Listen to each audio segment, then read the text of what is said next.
What we're going to talk about now is basically one of the most critical steps in the establishment of any business, which is you start out, and we're going to keep with the squirrel theme because squirrels, as Janelle pointed out, are incredibly cute and lovable. You're a squirrel with a really good idea, but you want to be a squirrel with a very successful business. And what stands in the way of making that happen more often than not is, do you have the resources available to you, usually in the form of money, to make that happen? So what we're going to talk about now is one of the very likely ways, that you'll raise that money, which is in the form of loans. So the best part of my job today is I don't have to convince you why you should pay attention to what I'm going to say right now. Because the reality is, unless you're incredibly independently wealthy or know some very successful fat cats, you probably are going to have to listen to some advice here to get an idea of how you're going to raise the funds you need. And again, keeping with our theme, and because I love playing in Microsoft Paint, we've got some wonderful squirrel bucks we'll use to represent our money today. Because talking about real money is not nearly as fun as play money. So when you're thinking about loans, you want to really think about three very simple but critical questions. First thing you want to think about is, how much money do you actually need to accomplish your goal? We heard about a similar problem in insurance. Don't take out $1 million insurance policy if you only have $50,000 that you're trying to protect. Similarly, a loan for $1 million comes with a lot of strings you may not want to deal with. The second question is, who can you get the money from? And that's going to be directly tied to how much money you actually need. And the last thing is, again, what are you going to have to give in return to get that investment? So, the first step, how much money do you need? Well, you may be starting a simple acorn smoothie cafe and only need one pile of squirrel bucks. Alternatively, you might be starting a mid-sized restaurant and you need 2 piles of squirrel bucks. Alternatively, and I can't say that I recommend this as your starting point, but you may be wanting to start the next McSquirrels and you need a giant pile of squirrel bucks that's blowing away in the wind.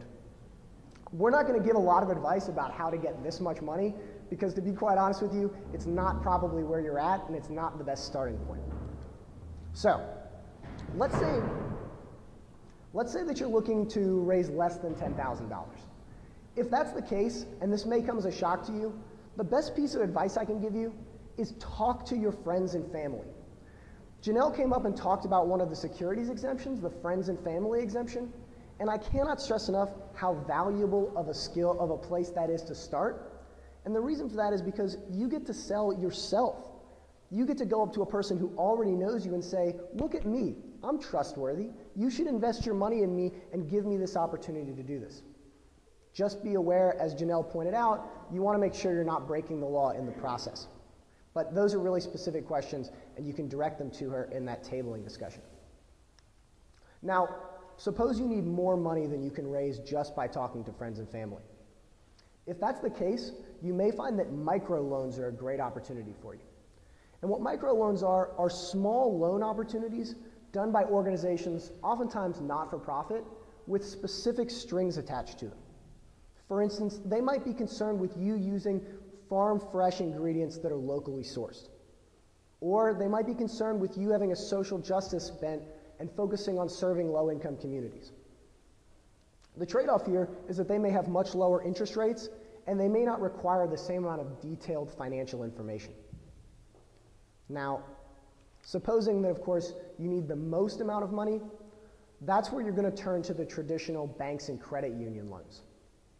Now, the difficult thing for you guys may be that if you haven't already started your business, or you haven't already demonstrated profitability, or you're not already very wealthy or successful, which wouldn't require you to go to the bank in the first place, they're going to expect to see that you can pay them back. They're concerned with their bottom line, unlike the other 2 examples.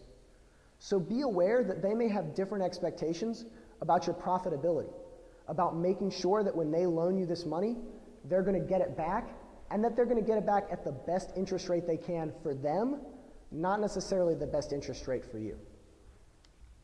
Essentially, you can break all of this down into a sort of dichotomy. The traditional banks and credit unions are going to give you the most access to capital. At the same time, their expectations and the strings attached to it are much greater. But what I want to suggest to you today is that you should really look for alternative opportunities to obtain funding.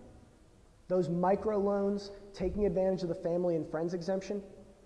And that's because even though you may not raise as much money, the critical element here is that you won't be tied with the same strings that you would if you got the money from a traditional bank. I have to say one more point on this. These are not mutually exclusive ideas. You should talk to friends and family no matter what. And I say that partially because you may talk to your friends and family and their response may be something like, honestly, I don't think that plan is going to work. And that should be a red flag to you that maybe it's not such a good idea.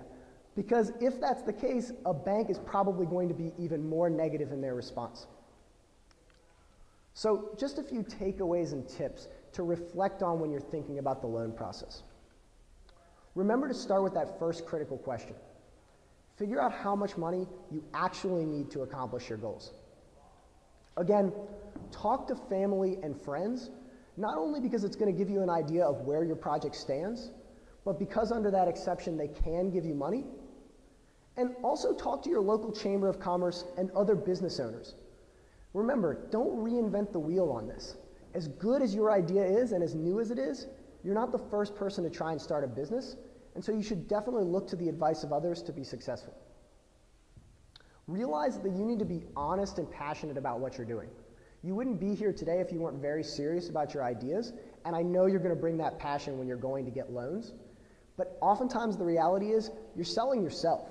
And so when you go in and ask someone for money, the amount of passion and energy you show, the enthusiasm you have for your idea, could go a long way to making sure you're successful. But realize you're probably going to be turned down more times than you're going to be accepted. So the last piece of advice that I have to give you is, please shop around and be persistent. Don't give up in the face of adversity, because these are difficult things to accomplish, but I'm certain that you definitely can. Now, having said all of that, having looked at getting this financing available, I'm going to hand it back over to Janelle, and she's going to talk about an even more important step is, once you get that money, how do you make sure that you're managing it correctly? Thank you.